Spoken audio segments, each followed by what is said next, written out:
The thoughts, opinions, and general overall shades thrown on High at 9 News are those of the individual speakers and not those of High at 9 News, its audience, or its advertisers. The statements made do not constitute medical, legal, or financial advice, and for advice tailored to your specific situation, please consult with a licensed professional.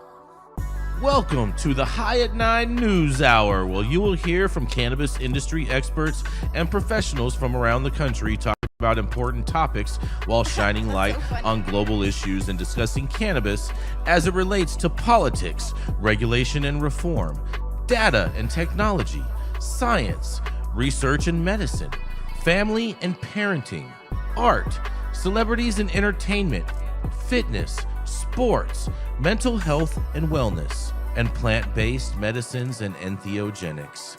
Together, we are building a stronger community, fighting the stigma and creating change. With your host, Jason Beck, joined by special industry expert correspondents from around the country, and daily antics brought to you by Cannabis. Coming to you live every Monday through Friday at 9 a.m. Pacific Time and high noon on the East Coast. And thank you all for getting high at 9 with us.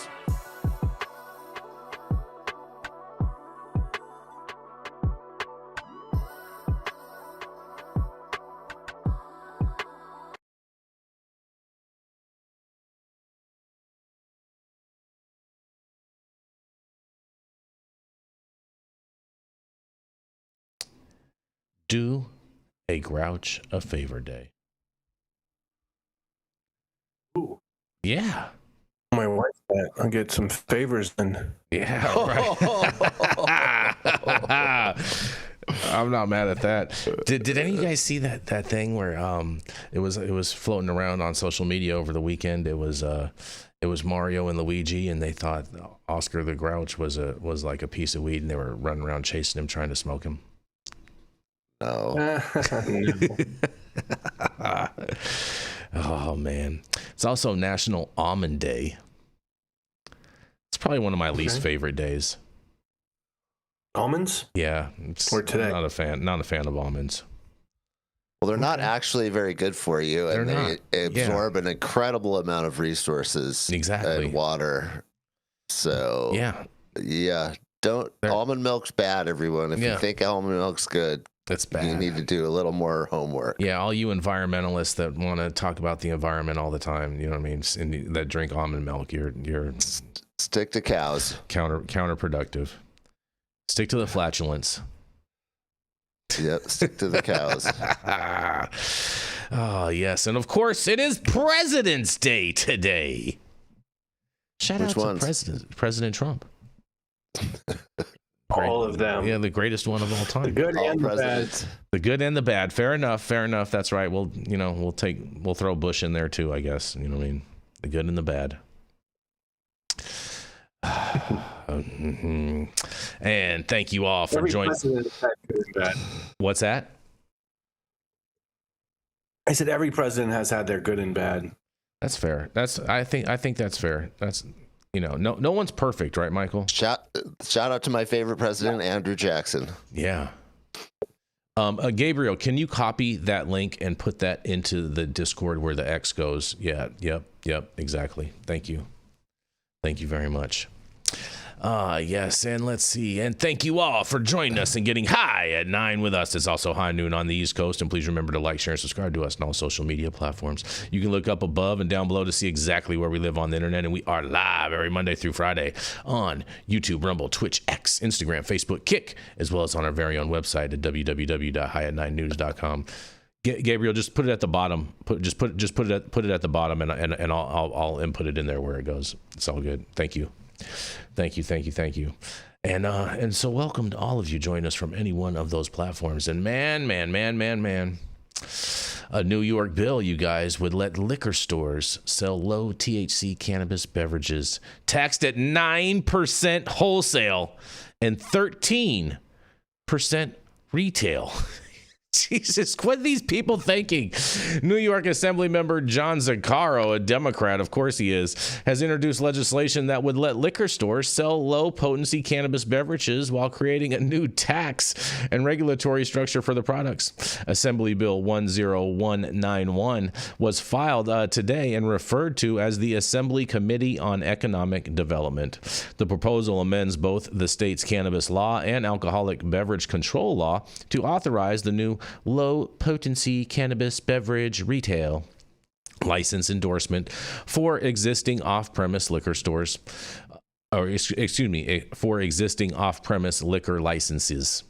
Stores holding a standard retail liquor license under Section 63 of the Alcoholic Beverage Control Law could apply to sell qualifying cannabis drinks for take-home consumption. Under the bill, a low-potency cannabis beverages is defined as a single-use beverage container with no more than 5 milligrams total THC. The drinks would have to be manufactured at a facility licensed under the cannabis law, and liquor stores would be required to keep them in a separate, clearly designated area from alcoholic beverages and maintain distinct inventory records. That sounds like a total failure. Age restrictions mirror those for other adult use cannabis products, and it would be illegal to sell low potency cannabis beverages to anyone under 21, with violations treated as a breach of existing alcohol age laws. The State Liquor Authority and the Office of Cannabis Management would be required to sign a memorandum of understanding to coordinate inspections and enforcement. And AB 10191 also creates a new tax framework. Distributors would pay a 9% tax on sales of low-potency cannabis beverages to licensed retailers, while consumers would pay a 13% retail tax at the point of sale. Well, just in case you guys can't do math, that's a 22% tax that is going to be passed on to consumers, just so you guys know that. Revenue from the 13% tax would be split among the State Liquor Authority and Cannabis Revenue Fund for small businesses and the Equity Support Enforcement Against Illicit Sales and the local governments where the sales occur. If enacted, the measure would take effect 180 days after becoming law, you guys. Beverages in New York. In every bodega. What is going on with this, you guys? What do y'all have to say about this? This sounds like it's destined to fail, but they'll probably pass it because it has a high tax ratio in there, tax percentage, but they're totally going to screw this thing up. And then you're going to have all the licensees saying, They're allowing the bodegas to get licensed, and this is the first step to allowing all the bodegas to get licensed. The first Beverage Act. Well, I guess I'm kind of confused because these low THC drinks that Circle K and Target are going to be carrying anyway. Yeah, but not in New York. Not in New York. Yeah, yes, those are the exact types that we're talking about. Well, right. So I don't really see any reason why they're not allowing these companies to sell it. And I honestly, on the tax issue, my question is that a high tax for New York? Yeah. I don't know. I know it sounds like it to me, but I don't know. For New York, it seems like taxes are high on everything. So, well, I think now that's a fair point too. The taxes are high in New York. That is true. I don't dispute that in any way. But it just seems really dumb to me. Really dumb that they would do this. Really dumb. I mean, add another 13%. Yeah, exactly. They don't need it. They don't need the money. Well, they got to fund their free groceries that are coming soon. Is that what it is? Yeah, why not? I mean, it's got to go somewhere, right? Oh, man, these people. These people are so... I'm just going to say it, Jesse. I can't Don't you know, Jason, taxes are the answer to everything. Is that what they say? Yeah. That's what the Democrats say. Yeah, central banking and taxes. That's what makes the world go round. This is a failure. This is going to be, beverages are going to be. Well, first of all, why would I, if I'm a liquor store, if I'm one of these bodegas, why would I want to sign an agreement with a state to allow to sell these when I could just sell them and then catch me if you can? Why? Why would you collect the taxes and report them? Why would I pay the taxes and collect them and all that, and then allow another government entity to be able to come in and do inspections and that they're going to do because they're going to use this money specifically for that because it's a line item? Why would you subject yourself to that? That's stupid. Well, I mean, I don't know how many people know this, but if you go to LA or New York, you're likely to run into more cash-only bodegas than you've ever seen in your life. Yeah. And there's a reason for that.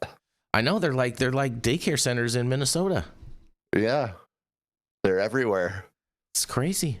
So that is the answer. That's what people do, is they run a cash-only business and they don't report anything. Mm-hmm. There you go. That's what taxes like these do. That is what they do. It's very, very, very, very disturbing, to say the least. To say the least, you guys. I'm very, I'm triggered by this. You know what I'm saying? Very triggered. Triggered by the constant taxes. It's, you know, and they don't stop this, Michael. Like, it just doesn't make any sense to me why they would do this. But of course, we know why they would do this, because that's what Democrats. It's not like going to do. actually benefit them. That's the thing. I mean, they're just going to push people away, and people will figure out another way to get things. Just exactly. like here, like here in Washington, we have some of the highest gas taxes in the country. Mm-hmm. So we're still paying almost $4 a gallon. Yeah, and they want to institute a mileage tax, Jesse. Well, I think that's in California, but yeah. Idaho's not that far from a large amount of the population. So people drive to Idaho and buy gas in Idaho. I would do that. Yeah, that's what people do. Yeah. So it's like you're charging this exorbitant tax, but you're actually losing a lot of people by doing that. So it's like you're not getting what you want. No. You know, so. Fair enough on that. Since we started late, I think we'll just probably cut the commercials out, and we'll just keep this train rolling. Just, you know what I'm saying? For everybody's time, you know what I mean? And coming up next, there was a petition approved in an effort to repeal Ohio's cannabis laws, you guys. That's right. The effort to repeal Ohio's new cannabis law is making headway now that Attorney General Dave Yost has approved the latest petition summary submitted by Ohioans for cannabis choice. Yost rejected the group's first petition summary last month, citing inaccuracies regarding Senate Bill 56 and the law they wish to repeal. In a quote, excuse me, "He's known to nitpick, so he picked a few nits," Dennis Willard, spokesperson for the repeal campaign, said this week. "Our attorneys, they looked at what he had picked at, and overnight they resolved the issue."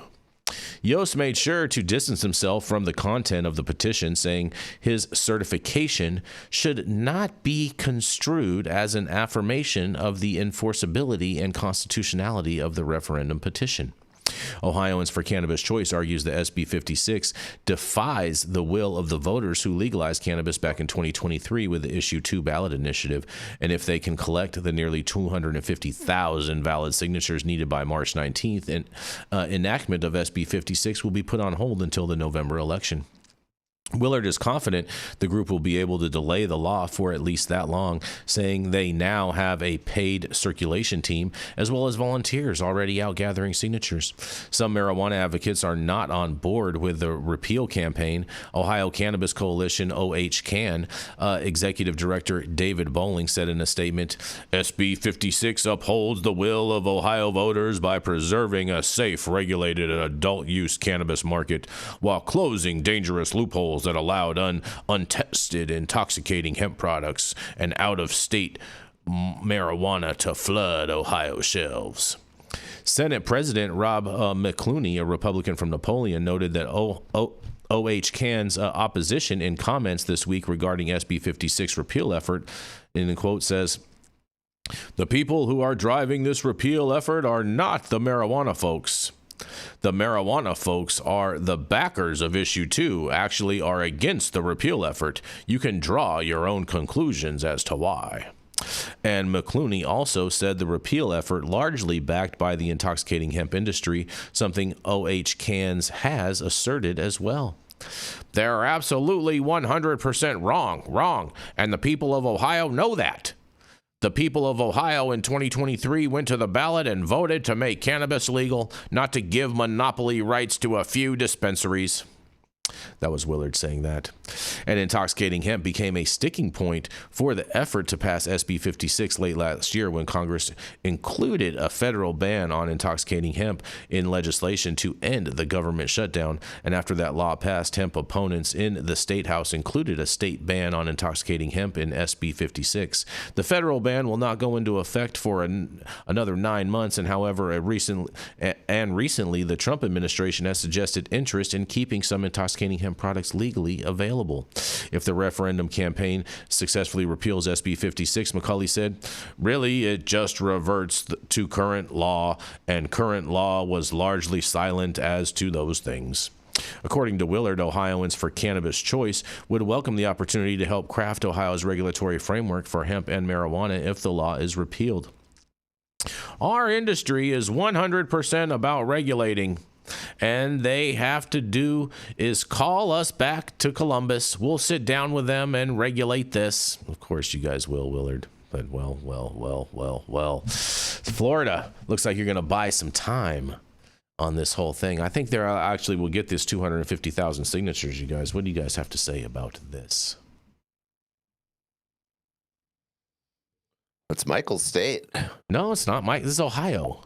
Oh, I thought you said Florida. Oh, no. We did just say Florida at the end, too. Yeah. I apologize. What? That's, you know what? Total my mistake. My next story is Florida, so I apologize. That's my bad. Oh, you're already reading the next story. I might have started. Yeah, that's possible. Ohio's been fighting for a while. There's a ton of stuff going on. They only need 250,000 signatures. That shouldn't be that hard to get in Ohio. Yeah, I don't know how the ballot initiative process works in Ohio. So, but 250,000 signatures coming from Florida seems super easy. Exactly. That's what I'm saying. I think coming from Ohio, I mean, you get some people in Columbus, you get some people in Cleveland. You know what I mean? I think you could knock out 125,000 each one of those cities, no problem. Yeah, and that depends if whether or not they have any sort of district requirements and different location requirements or anything like Florida does. Mm-hmm. That's true. And it really probably depends on, their paid petitioners and stuff like that. Because I would say in any situation with volunteers, anything to do is difficult, right? Typically. So I think if they're paying people to do that, they'll have that done, no problem. It said that they have paid people as well as volunteers, so I think they're going to get this done. I think they possibly may have this 250,000 collected before the end of the month. Yeah, I'd probably say it would probably take them at least a couple months. You figure if you have a huge team out there, you could probably get 5,000 to 10,000 at least, depending on how much you're spending. At least petitions a week. Yeah, well, they don't have much time to get this in. I think that they have a March 6th deadline, Michael, to get this in.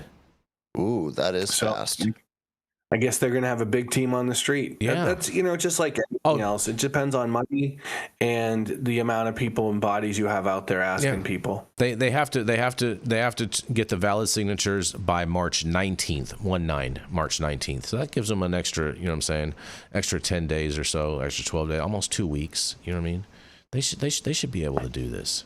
I think they should be able to do this. Shout out to Ohio. I mean, it's hard to get 100 volunteers out there to get 1,000 signatures each. But they got paid people. 100,000. They got paid people, and if you're getting paid $3-5 a signature, I mean that you're going to be out there getting them signatures, Jesse. $3 to $5 a signature? Is that what it said? Well, no, that's super low. Super low, Michael. 3 to 5. Oh yeah. Really? Yeah. They pay more than that? Yeah. Yeah. Yeah. What? I was just going to figure, 3 to 5 is what they, what I would expect. Are we in the wrong line of work? What's going on here? We are. I didn't know that. I think the last, and this has been since 2020, they were asking for at least $8 to $10 a signature. Ooh. Wow. So I'll go get 1,000 signatures for anything in a hot minute for that price. See what I'm saying? See what I'm saying, Jesse? That's why a lot of these people travel around the country doing this. Yeah. Oh, okay. I had no idea. It's a big business, bro.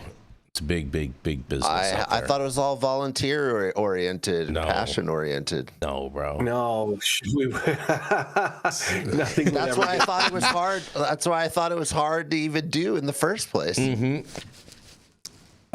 Well, if it was all volunteers, it would be harder to do, Jesse. But they got some paid professionals. Oh man. Yeah. Well, then it should be a lot. It should be super easy to do. Then we'll see.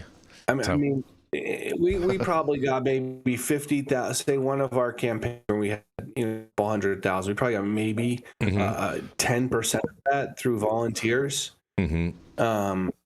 Such a small portion. Mm-hmm. I mean, the best things when we had is when like the political organizations would get on. So like the Democratic Party of Brevard County or something like that.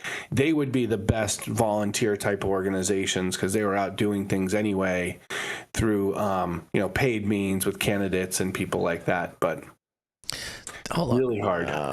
Say that county again, Michael. That was Brevard County. No, that's different than Broward, right? That's not the same thing. Than Broward, yes. Yeah. Okay. Yes. All right. Okay. Broward's north of it. Got it. Okay. But so I think it's extremely difficult. They need definitely paid petitioners, and Ohio's done it before. Yeah. They've gotten these signatures for multiple different ballot initiatives, so they know how it works out there. Mm-hmm. Fair enough. Well, hope you guys pull this off, Ohio. I do know that the advocates are very active. I'm in an Ohio chat with a bunch of different operators, and a lot of them are all hemp people, and they are definitely active, and they've been soliciting a bunch of money to pay for these signature guys and stuff. So shout out to all of them in that chat. But on that, we're going to roll right into Mr. Michael Minardi, and we're going to go to the great red state of Florida, where Mr. Minardi, he practices law at his own law firm, where he helps patients, advocates, and businesses navigate the complex legal landscape of cannabis and criminality. It is none other than Mr. Michael Minardi. Good morning to everyone on the West Coast, and happy high noon to those on the East Coast, and President's Day. Yeah. Okay, we're going to Colorado today. Colorado senators advanced bill to allow medical marijuana use by terminally ill patients in healthcare facilities such as hospitals. Absolutely love this, finally bringing cannabis into the places where it's needed most. Colorado senators have advanced a bill to allow terminally ill patients to use medical marijuana in healthcare facilities such as hospitals. On Thursday unanimously approved the legislation from Senator Kyle Malika in a 9-0 vote with amendments. It's one of the latest examples of a state legislature moving to adopt what's known as Ryan's Law, named after a young cannabis patient in California who passed away. As revised by the panel, the proposal allows health facilities to permit patients who are terminally ill and registered in the state's medical marijuana program to use cannabis with certain restrictions. Under 26007, health facilities would be permitted to develop guidelines for the use, storage, and administration of medical marijuana. While the measure initially would have mandated such facilities allow cannabis use, it was revised to simply allow them to set such guidelines. The sponsor said at the committee hearing on Thursday that this bill was brought to me really from a patient's perspective and trying to make sure that when we have terminally ill patients in the hospital, that we try to make sure that they're really comfortable and making sure that we have a continuation of. We still are moving the ball forward here, but also trying to address concerns that we have heard from providers from our hospitals, while still allowing the conversation to happen of what it looks like for these terminally ill patients to be able to access medication that they've been using to try to help with the issues they have, to try to keep them comfortable and try to keep them from having the comfort that I think we would all hope that our family members going through a terminal ill disease can have, he said. That's why we're attempting here in Senate Bill 7. The Colorado Department of Health and Environment would be prohibited from requiring compliance with the policy as a condition of obtaining or renewing license or certification under the bill. Health facilities would be allowed to suspend the policy change if they risk enforcement action by a federal agency. In 2026-27, workload in health facilities and emergency medical services divisions will minimally increase to conduct outreach and education to licensed healthcare facilities regarding medical marijuana use. The department may also require legal services provided by the Department of Law related to making meditation. This workload can be accomplished within existing appropriations. Other amendments adopted in committee would add additional compliance language, clarify health facilities wouldn't be required to store or dispense medical cannabis, and limit legal liability for health institutions that permit medical marijuana use. For example, a bill to allow terminally ill patients in Washington state to use medical cannabis in healthcare facilities such as hospitals, nursing homes, and hospices was approved by the House on Tuesday. The Virginia Senate passed a measure that would provide legal protections for hospital workers to facilitate the use of medical marijuana for patients with terminally ill illnesses in their facilities, so long as it's federally rescheduled. Last week, the Mississippi House of Representatives similarly advanced legislation to allow terminally ill patients to access medical marijuana in health facilities. California and other handful of states have already allowed terminally ill patients to use medical cannabis in healthcare facilities. I think start and continuing trend throughout this country, and it's kind of crazy to see Colorado, one of the first to legalize it, is still dealing with these issues, and it's still crazy to think that hospitals are forcing more dangerous medications on people as opposed to allowing them to take edibles or do something of that nature to treat their illnesses and to combat some of the side effects that they're getting from the prescription medications that they're getting force-fed at the hospitals. So step in the right direction, let our patients free to use the medications that they want and deserve. What you up to? Wow. Well, Michael, this is fantastic news. And, it sounds like this is starting to trend because last week or the week before last, we covered a story where Washington State enacted or introduced legislation to make this a reality as well in Washington State. And so now Colorado is doing this. This is great news. I'm for all of this type of stuff, helping these people gain more access. I think this is fantastic. I think so too. Especially if you're in your last days, whatever you want, as long as it's within the realm of reality, as long as you're not asking for a trip to Epstein Island or anything, I have no problem giving anybody whatever they want. So I missed what are they allowing? What are they proposing to allow? Like concentrates and edibles? It didn't actually say. RSO? Well, I bet dollars to donuts they're not going to allow smoking or vaping. Well, even Washington said that they weren't allowing smoking or vaping. You know what I'm saying?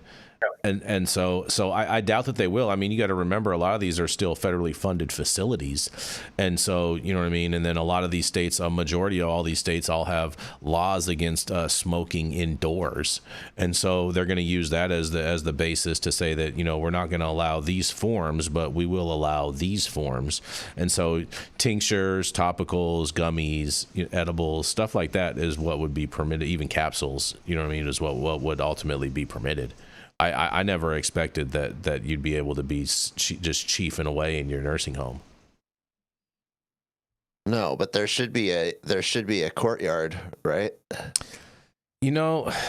I think that there should be. If you're in the hospital, there's a weed courtyard. I think there should be, but I think that by them not allowing it is how they feel that they're going to be safe from the federal government. Once it goes to Schedule 3, then maybe they could allow for that. But until it actually is finalized as being in Schedule 3, I don't think that I think their legal team is like, hey, you know what?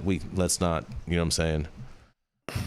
So in the bill it does say no smoking or vaping, and I agree with that. Whether or not and how wrong that is, because it really doesn't matter. If you're allowing them to allow a Schedule 1 substance in your facility, it shouldn't really matter what form that is in, or at least the location for it, like a smoking lounge at an airport or something. Yep. Because as we know, smoking is, and that's what I think a lot of these legislators and people don't realize, smoking is a different effect of medication. It can hit instantly, provide symptom relief immediately, as opposed to, definitely all these edibles and tinctures and things of that nature, which have to absorb through the body and take much greater time to take an effect. And I do also hate the continuation of, and unfortunately happened to me in my case last week, the continuation of the fact that it's Schedule 1 substance, federally illegal, so therefore we can't allow it in these facilities or anything of that nature. The case out of Arizona at one point, and the only one that I know of in the country, it's talked about that no agency, no school has been threatened with, the withdrawal of federal funds because they allow patients or people to use medical marijuana or marijuana in any legal state in the country. So I think, just such a bullshit hide behind to excuse, to continue to exclude and discriminate against cannabis users. Well, Hawaii Sustainable in the chat, he says that they have 2 bills in Hawaii that are in regards to this same topic. So that's good news. And Jack Beanstalk brings up a good point too. He says smoking in hospitals not allowed due to the oxygen use. That is true. Oxygen tanks could be subject to flammable things. I'm sure there's a few other tanks that are in hospitals that could be subject to that. So, but if you're outside, right, as long as you're not on oxygen outside, I think that that could be permitted in a courtyard. But then again, like I wouldn't trust, some of these patients, they get a little loopy, you know what I'm saying? And I don't think that they're going to want the liability of them holding a lighter or anything like that, or keeping a lighter next to their bed or anything like that for any reason. I think that could create a big liability for hospitals also. So maybe it'd be something to where you would have to have like a designated nurse roll you out to the courtyard and then have to light it for you, so then that way you don't have any controlled flame in your pocket or in your, in your nightgown. People do it anyways. I mean, anybody who's been in the hospital who's a smoker, a weed smoker or cigarettes, they got a lighter on them. They sneak out and have a smoke whenever they can. I'm just saying, I could understand their liability reasons of why the law firm. Yeah, it's one of those things where it's like they have to say that they don't approve it, and they say that there's nothing around, but people are still doing it. It's it's one of those optical things that's total BS. Well. Yeah, I know. Liability standpoint, I really don't think it should then be considered differently than administering any other medication, right? And so they're giving people morphine, and we trust them with that. I think they can roll someone out to a courtyard and help them light their joint. Well, that would be a double roll job right there, Michael. You know what I'm saying? They would roll them out to the courtyard and roll something up for them all at the same time. You know what I mean? Right. Yeah, that would be maybe under Schedule 3. Maybe under Schedule 3 that would work because the executive order does call for whole plant medicine. So maybe that would be permitted under that. But we're gonna have to wait and see when Schedule 3 actually rolls out. But time will tell. And on that, stop whatever you're doing. Make sure you smash that like button. I know we'll appreciate it. You'll appreciate it. And YouTube will appreciate it. Also, make sure you subscribe to the channel if you're not subscribed already. And all of the articles that we cover on today's show, you can read directly on our website at www.high9news.com.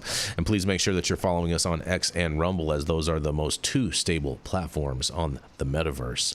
And we're going to roll right into Mr. Jesse Barney. He's the founder of Barney Design and can help take your brand to the highest plateau. Whether you get high or not, he can help your brand in so many, many different ways. It is Mr. Jesse Barney. Thanks, my man. Yeah. Oh, and Jesse, thank you. Thank you and Gabriel so much for working so hard this weekend and getting all this graphic work and stuff like that done for us. I know our viewers appreciate it, and I want to personally thank you and Gabriel for taking your time out of your Saturday to get this done. Yeah, we're just always trying to make the show look better and better and better. So, yeah, no problem. I appreciate the shout out. My story comes out of Germany, and it's a psychedelic story. How psychedelic drugs affect the brain. And I had another article where this was reiterated in an American publication that was small, and for some reason their website was down this morning, so I had to go find this one. But Research findings reinforce new approaches in psychology using psychedelic substances under medical supervision to treat certain clinical conditions.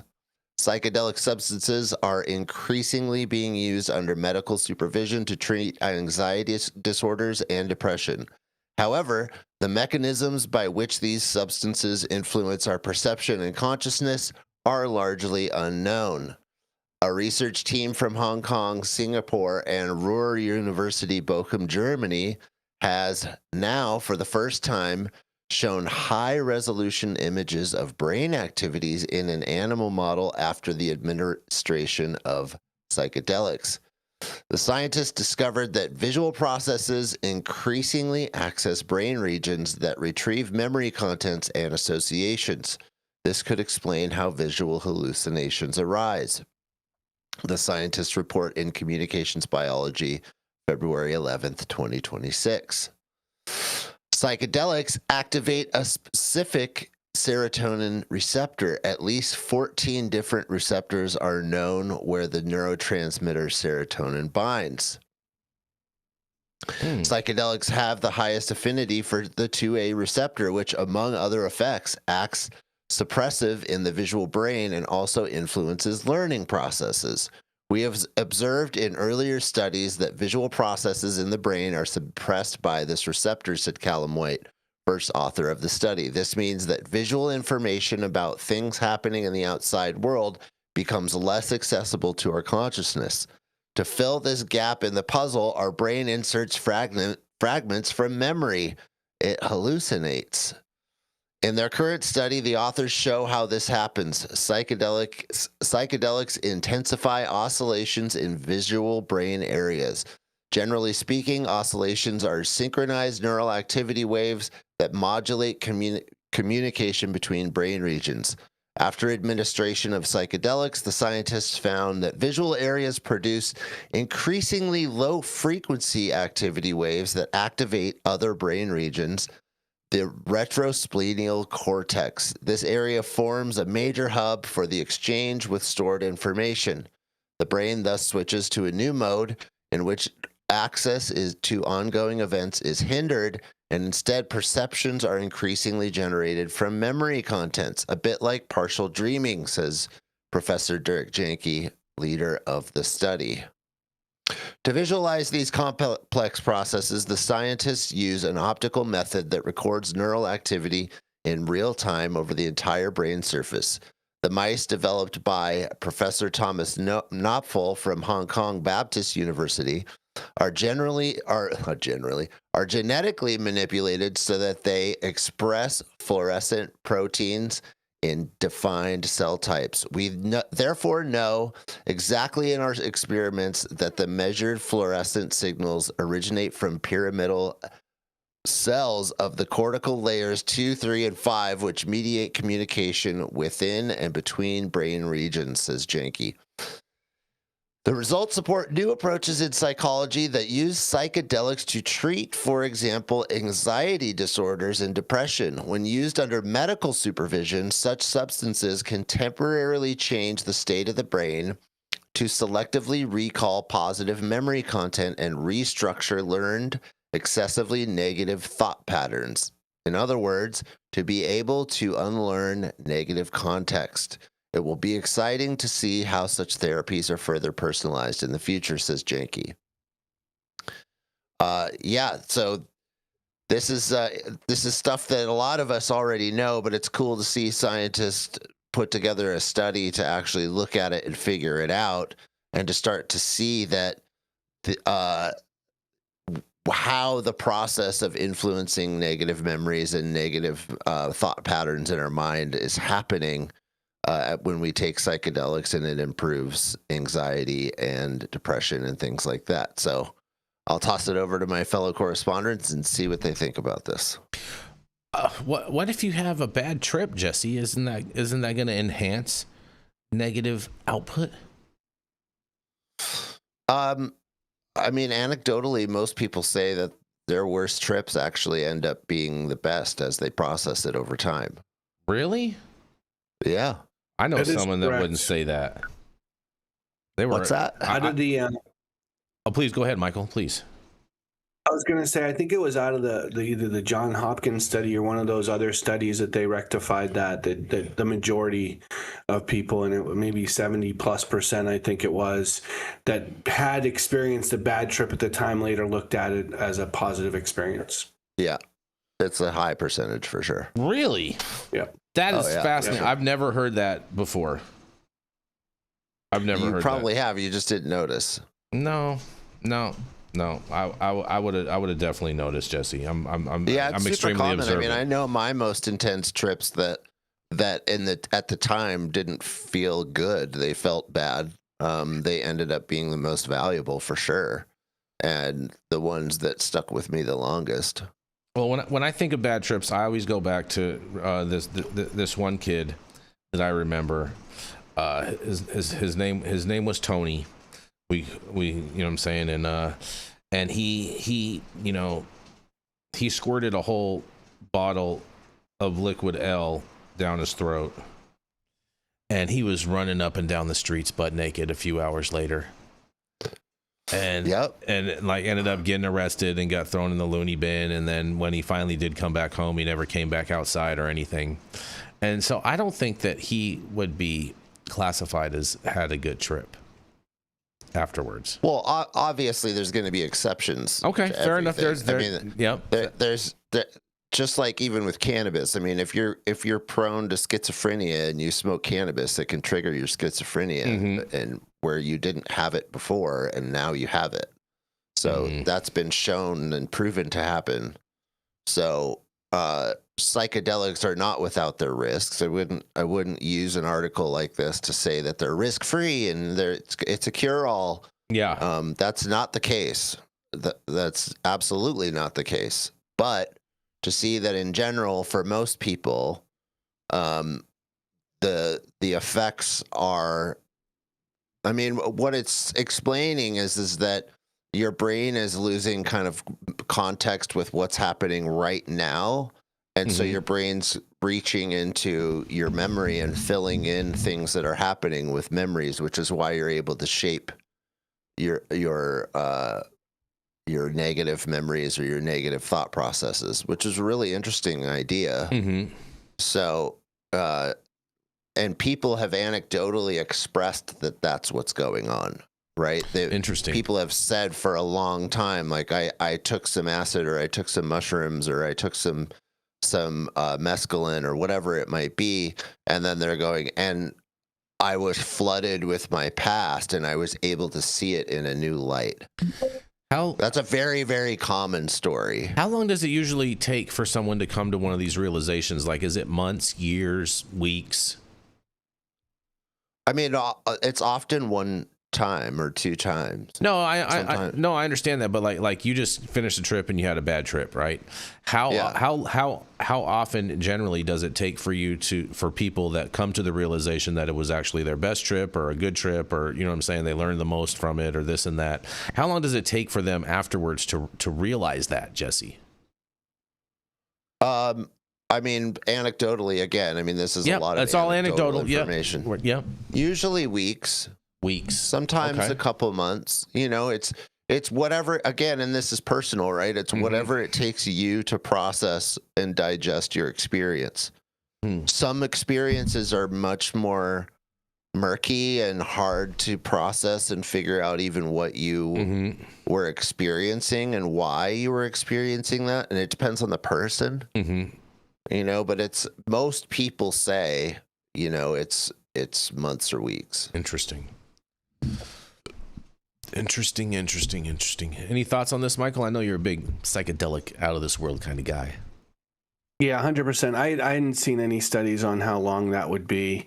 But I think that those kind of triggers and thoughts can come back for weeks, months, you know, even years after people, you know, when they start thinking about things differently. Interesting. And your friend sounds like, you know, it wasn't like he just took a couple hits. Sounds like he took, you know, an extensive amount. So, you know, that's the other thing. It's definitely dosing in your setting, you know, can have an impact on how that trip plays out. So. Yeah, no, I agree with you on that. Jail is not the setting. No. No, definitely. I can't imagine taking a high dose of LSD and going to jail. Oh, man. No. Oh, man. That sounds like a lot worse than a bad trip. Yeah. Yeah. Right. It's a bad experience combined with a bad trip, combined with a bad experience while doing a bad trip. I'd say it's all of that right there. All right. Well, we're gonna keep this train rolling, and Michael, we're gonna roll right into Florida. Are you ready? Because a Florida Senate committee vote on February 18th, you guys, on a bill tightening low THC marijuana rules and expanding the buffer zones for dispensaries. That's right. Florida Senate Appropriations Committee is preparing to vote on a bill that would tighten rules around low THC marijuana products and where medical marijuana businesses can operate. The committee has scheduled Senate Bill 902 for a vote on February 18th at 8:30 a.m. That's 5:30 a.m. Pacific time. After the measure sailed through the Health Policy Committee on Wednesday in an 11-0 vote. Filed by Senator Garcia for the Committee on Health Policy, the bill rewrites the state's definition of low THC cannabis.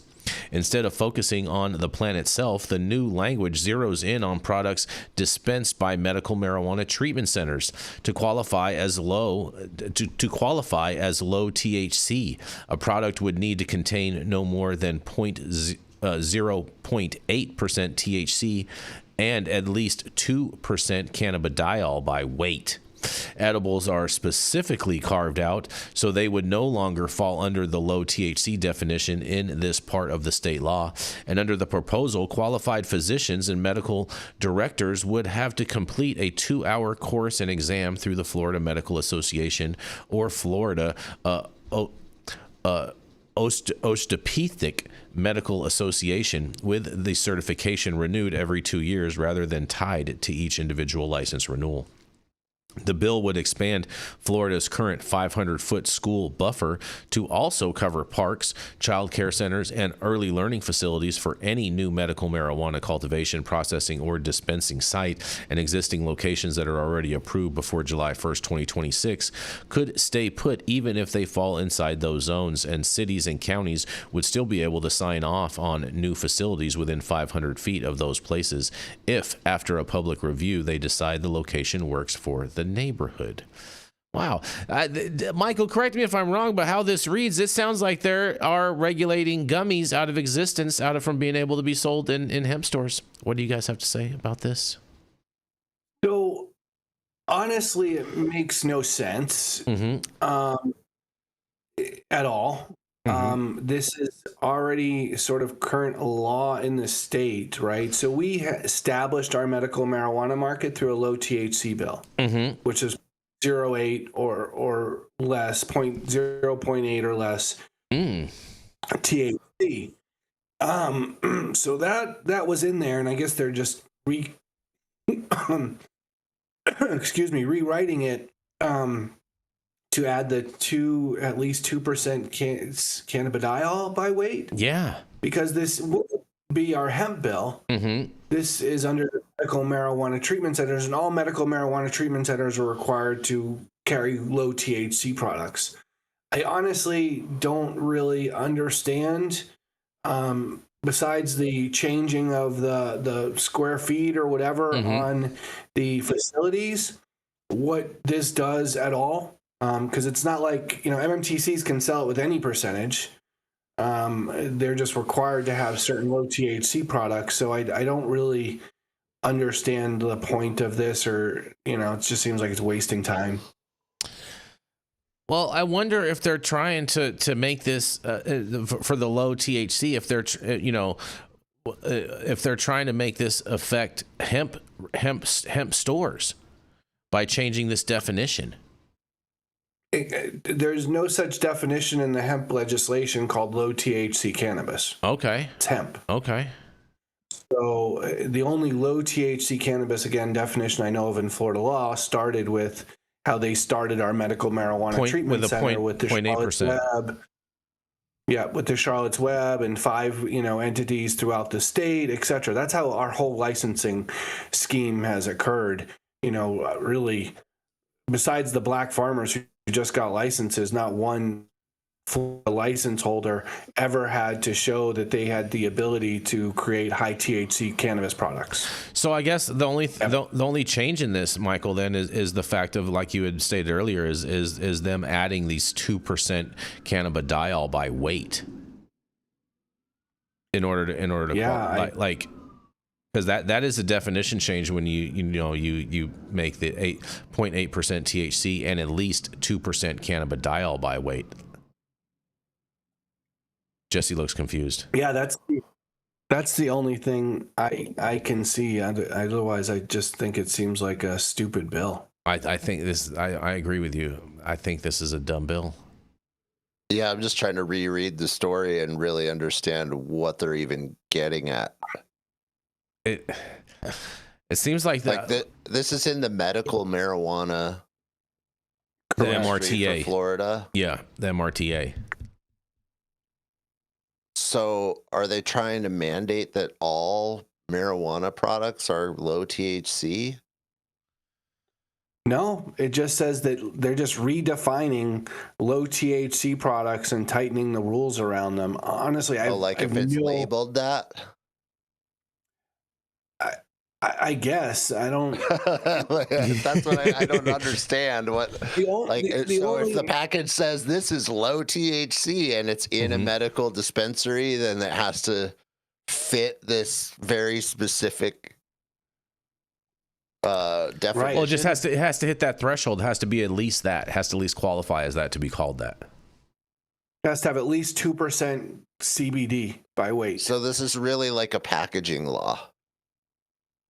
Well, it's a labeling law. Labeling law. Right. That's what I mean. So, but then there's this, they're asking doctors to complete a 2-hour course that I suppose is about this, or just in general.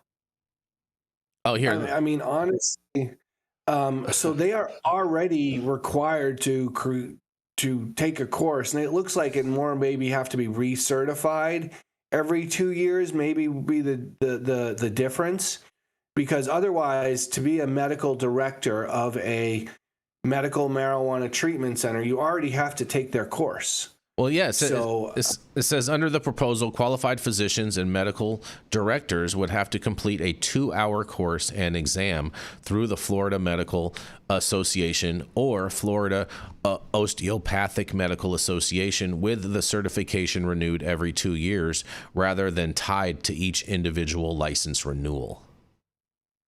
So I think that's the key, is that it's per individual versus the actual license that they may be operating under.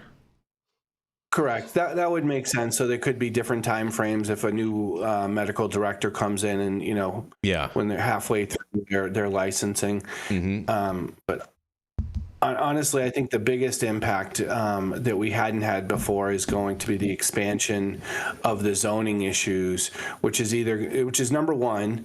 I think very interesting, right? So if legalization is on the ballot and gets on the ballot, and these zoning issues would affect the medical marijuana treatment centers in that way, right? It would grandfather all these medical marijuana treatment centers into these locations that otherwise new shops, if they're ever licensed, will never be able to get into. Yep.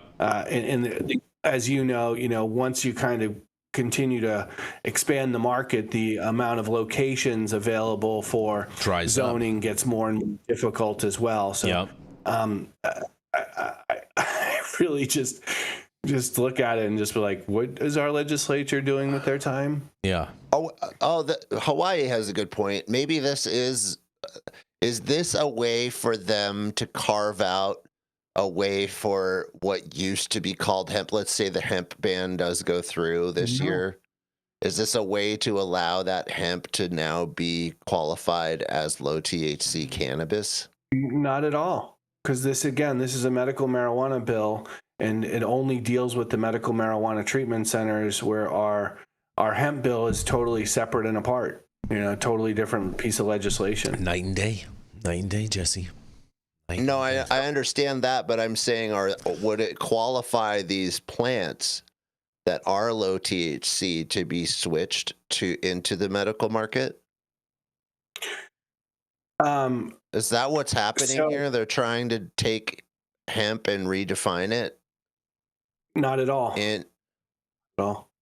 Not in the sense. I think I'm saying that wrong because I'm not saying redefine hemp. To take the plants and make them convert.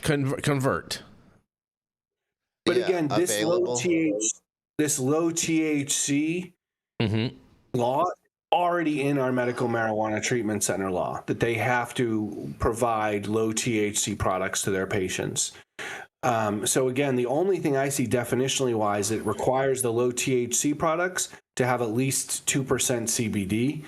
And edibles are carved out so they would no longer fall under low THC definition, which kind of doesn't make sense because you can have either 1-to-1 edibles or you can have, CBD based edibles that they sell at the stores as well. So I really don't understand the definitional change of this and what the point of it is. The only thing I really see that has an effect is the zoning issues. Yeah. Fair enough. But I don't see it changing, really what anything these companies are doing, because no one's doing a 0.8% gummy, THC gummy with less than 2% CBD. Yeah. What's the point of that, right? Yeah, that's illogical. Exist. Yeah, it's pretty dumb. So I don't know. I'm going to have to ask some of my legislative people and say, what's the point of this? Yeah. What's the real meaning of this? Maybe you can, talk to them and give us some kind of update tomorrow, Michael. Yeah, I'll check on it. All right. Well, I have one final story today. And since it is President's Day, I figured I would find a story to give you guys a proper gaslighting on the way out since it's President's Day. Are you guys good with that? All right. Yes, sir. All right. Light the gas. All right, here we go. Because cannabis hyperemesis syndrome cases surge in Virginia ERs, you guys. Emergency department visits linked to cannabinoid hyperemesis syndrome, better known as CHS, have increased nearly 29% over a 5-year period in the state of Virginia. According to the VHHA data analytics team, the annual adult emergency department visits for cases of cannabis abuse, dependence, poisoning, diagnoses, and CHS rose during the period from 2020 to 2024. There were 24,960 total visits associated with CHS specifically. Annual visits rose from 4,027 in 2020 to 5,175 in 2024. Additionally, there were 172,778 adult emergency department visits for cannabis abuse, dependence, or poisoning diagnoses from 2020 to 2024. And it has been more than 31,000 visits each year over that period, with a peak of 37,690 in 2022. CHS is a condition with symptoms that can cause reoccurring episodes of severe nausea, abdominal pain, and vomiting among certain individuals who are longtime cannabis users. Oh, man. What a proper gaslighting to end the show on a President's Day. This is total BS. These numbers are totally skewed. I feel like I just read a whole bunch of cop math from a medical professional. But what do y'all have to say about this? Yeah, this is absolutely nuts. Right? First of all, I don't think they understand what cannabis hyperemesis really is. They don't. And then I don't think that I mean, I've seen plenty of people smoke really strong weed and then puke. Mm-hmm. That happens. That doesn't mean it's hyperemesis. I've only seen people do that when like you have someone that doesn't smoke on a regular basis, and then they're drunk, and then they hit the weed, and then they puke. No, I've seen plenty of people smoke really strong weed, and they're just not like super pro smokers. It's too much for them. It's happened to me before. I've never seen that. Yeah, when I was a teenager, that happened to me. I smoked a couple 6-foot bong rips. Well, I think that was probably because of the tobacco you put in with it, Jesse. No, there was no tobacco in it, dude. Nice try, though. Oh, yeah. Big time. I feel like I'm getting gaslit by Jesse right now. You could feel like whatever you want. That actually happened to me, so I don't really care what you feel. Is this one of those psychedelic experiences that we were talking about in your story? No, it happens. It happens to people. I've seen it happen many times. You can't just say it doesn't happen. But that's smoking really strong weed and being a rookie at weed smoking and getting nauseous from it. Look, because here's what happens. You have receptors that are getting triggered that are operating your nausea centers. So it can go either way. Most people report, oh, it knocked down my nausea. Well, those same receptors that are turning down your nausea can also turn it up. And so you can totally get increased nausea from cannabis. It does happen. And for some people in the wrong state who aren't used to cannabis, it can happen really strongly and you can throw up. What I'm saying is that's probably what's happening with 90% of these cases. You have people who are smoking really strong weed. They don't smoke very often and they're getting nausea from it. And then they're calling it hyperemesis. But that's not what's happening. Now, here's the other part of it. They're in Virginia. So I know. Whatever cannabis they are getting, if it's somewhat local, it's probably pretty moldy, or the growers are fighting a lot of mold. So there's all kinds of neem oils and pesticides and all kinds of things that the growers in that area of the country are using to mitigate these pests and mold problems that they have in that area of the country because it's very humid and they don't have adequate dehumidification and a really nice greenhouse. They don't have a really high-tech grow environment. So they're probably smoking something, and this has always been my thought, and I've said this before. I think what we call cannabis hyperemesis is a reaction to something else that is on or with the cannabis. Well, Zudi in the chat says, I had projectile vomit my first time. It was amazing. Yeah, it happens. Did you feel amazing afterwards? I mean, sometimes people feel like really, really good after they throw up. They get all that out of them. No, I didn't have a great day that day. It was pretty rough. Right. I was way too high. I couldn't even handle life. I was like 16. And it was like one of the first 20 times I'd smoked weed. Interesting. And I took 2 huge 6-foot. You remember the 6-foot graphics bongs? Yeah, I took 2 huge 6-foot graphics bong rips. And about 10 minutes later, I was like, oh. And I threw up all over my friend's mom's kitchen. You would have think that would have scared you straight, Jesse. Oh, I don't get scared that easily. I can't say I've ever seen anyone throw up from using cannabis. I'm with you, Michael. Unless maybe are some of these people just going munchy crazy and eating 5 different kinds of whatever they can find, and so they're making themselves sick. I think a lot of these people are lying, or they're getting gaslit by their parents or something, or whoever's their caretaker or whatever. You know what I mean?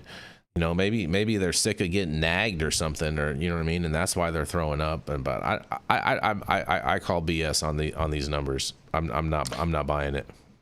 Yeah, 25,000 visits seems like a lot. Quite a lot. That's crazy high. Something's off. Yeah, for sure. That doesn't make sense. If it was maybe 500 or 420, I could that. Possibly, you know what I mean? Also, the math didn't make sense because they said 2,400 to 5,000, and they called that a 24% increase.